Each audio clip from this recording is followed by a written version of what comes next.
Please join me in giving a warm round of applause for Laura Grizzly Paws.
Snulat ben schniknukwa, shlalam kenen squachicha.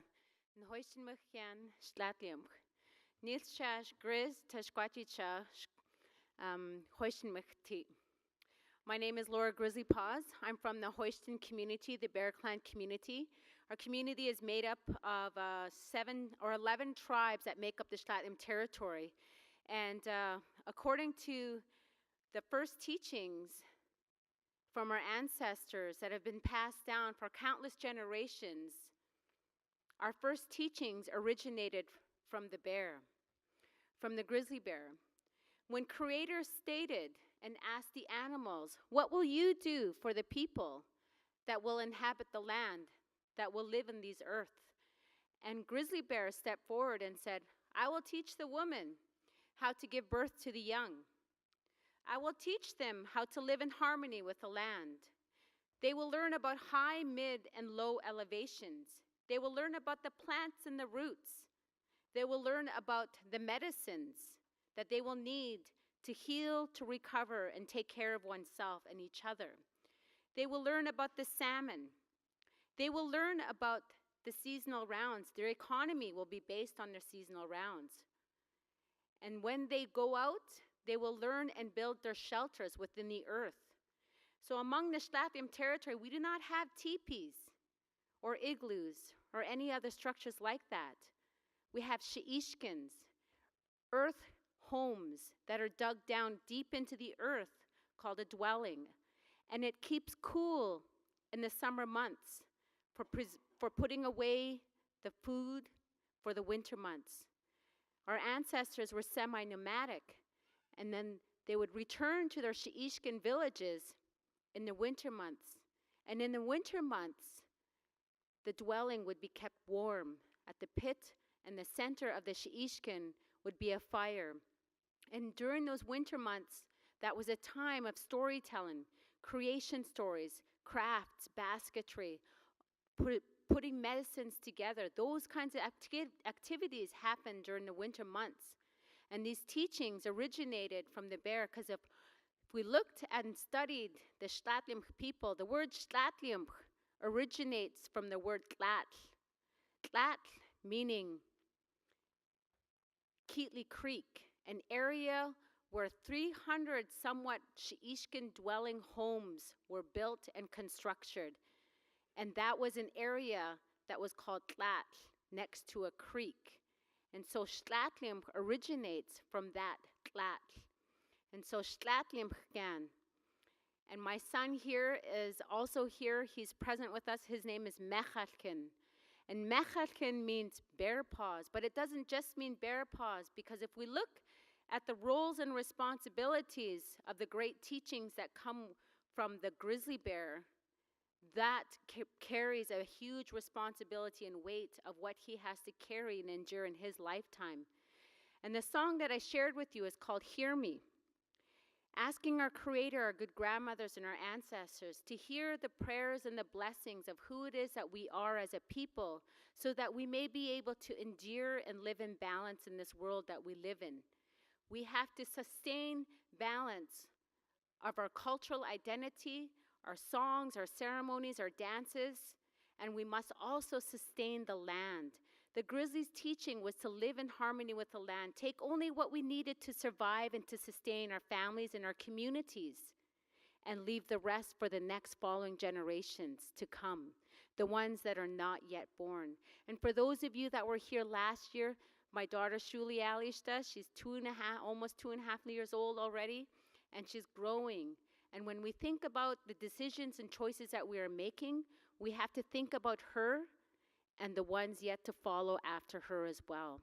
And according to our teachings and from our elders and from the traditional practices, if we look after the grizzly bear habitat, if we look after the economy that grizzly bear needs to survive and sustain, then we are also sustaining the survival of our cultural identity, because we go to the land for our roots. We go to the land for our medicines. We go to the land for our salmon harvest. We go to the land to hunt. We go to the land to ceremony, to celebrate.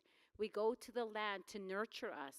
And so the hairs of the Mother Earth are provided in so many streams, in so many ways, that's so important for us to sustain as a cultural group of indigenous peoples. But yet at the same time, we have that responsibility as Uhualmiuch.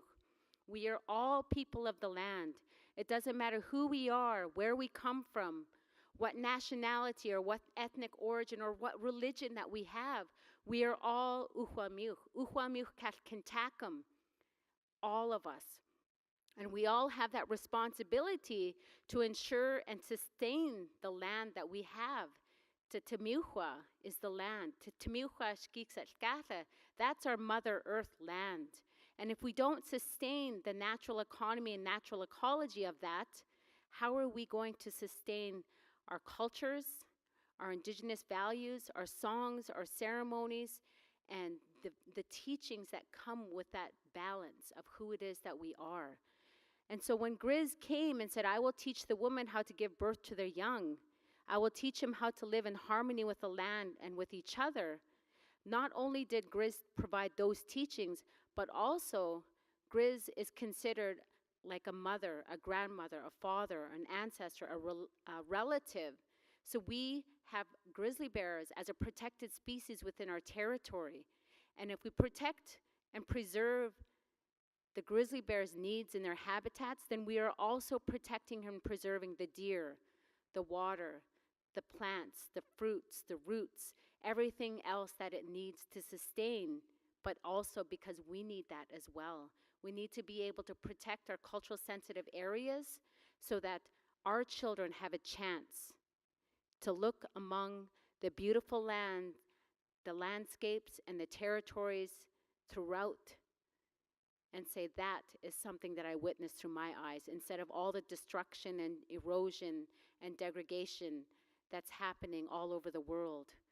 And so with that, I want to close with a song, and Grizz and I are going to unite, and I hope that you see and feel the spirit of Grizz as we come together to celebrate and honor your presence at this time. Kukshamurkala.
Cook Shamut Kalab. Cook Shamut Kalab. Thank you. Blessings to each and every one of you. And thank you so much for inviting us, Grizz and I, coming back into your event. It's always a blessing to be able to return to the venues that have really been touched in heart, spirit, and mind and soul. Cook Shamut Kalab.